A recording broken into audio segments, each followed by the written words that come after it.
ৰব scroll down নকৰিব, মোৰ ভিডিঅ'টো চাই যাওক। নমস্কাৰ, কি খবৰ আপোনালোকৰ? আশা কৰোঁ ভালে। এতিয়া বাজিছে দুপৰীয়া 12টা আৰু মই এতিয়া বনাইছোঁ একাপ গাখীৰ দিয়া চাহ। তাৰপিছত মই কি বনাম জানেনে? চিকেন। তেন্তে বলক দেৰি নকৰি বনাই দিওঁ।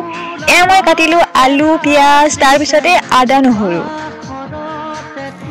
তাৰপিছতে এয়া হৈছে পাৰৰ মাংস। পিছতে ঘৰত যত যিমান মছলা আছে সকলোবোৰ মই মিক্স কৰি দিলোঁ। তাৰপিছতে বলক এইখিনি বহাই দিওঁ। এয়া মই বহাই দিলোঁ মাংসখিনি। তাৰপিছতে অকণমান ভাজি ৰাখিব লাগিব। তাৰপিছতে যেতিয়া আধা ভজা হ'ব তেতিয়া মই এই আলুখিনি দি দিলোঁ। মাংসখিনি ভালদৰে ভজা গ'ল আৰু তাৰপিছতে মই পানী দি দিলোঁ। এই দেখিছেনে, কিবা ভাবি থাকোঁতে মই একেৰাহিয়ে পানী দি দিলোঁ। এতিয়া মাংসখিনি কি হয় ভগৱানে জানে আৰু দেই। অলপমান পিছতে মাংসখিনিত অকণমান ধনিয়া দিলোঁ।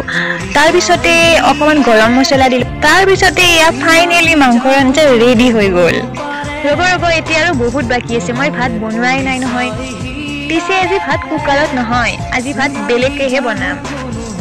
সদায়নো কুকাৰত কিমান ভাত খাম, সেয়েহে আজি ডেক্সিতে ভাত বনাইছোঁ গাইজ। এইটো ডেক্সি নে কি বুলি কয় নাজানো দেই গাইজ।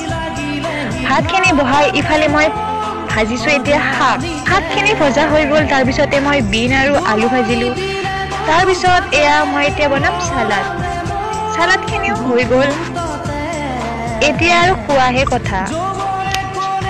তেন্তে মই এতিয়া ভাত খাওঁ। ভিডিঅ'টো যদি ভাল লাগিছে লাইক, লগতে মোৰ চেনেলটো ছাবস্ক্ৰাইব কৰি দিব। তেন্তে আজিলৈ আহিছোঁ, বাই।